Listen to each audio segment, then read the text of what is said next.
शुभ सकाळ सांग मैंने आज गोटे फ्रेश वीडियो को आपण मानक स्वागत करुच्ची आपण मानकर प्रिय वर्षा सांग मैंने मुझे भूल कहली बोधे हौ हौ मुझर प्रिय नुह किंतु वर्षा जदि आपण मैंने मो नेक्स्ट वीडियो देखिथिबे ताहले जानि परथुवे कि मु गोपीनाथ मंदिर रु प्रसाद आनी से प्रसाद को मु सकाळे खाइतिली किंतु मु आज ए प्रसाद विषय रे नुह मु आज पखाळ विषय रे आपण मानक किछि कहबी।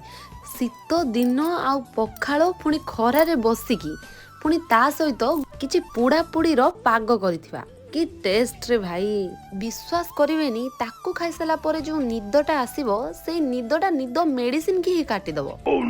खाली मु नुह मो पुओ भी ठीक मो भली पखाळ पागल सांग माने आपण भी कोन पखाळ पागल कि ताहले कमेंट रे जणैबे तो। पखाळ खाई सारिलु कि नहीं घर को आसीगला बालिया माछ खाली बालिया माछ नुह मो ता सहित आसीथिला चुना माछ पुणी ए सब आम गढ़िया रु ही धरा जायथिला। आपन को जदि गढ़िया माछ भल लगे ताहले ए वीडियो को लाइक कर देबे।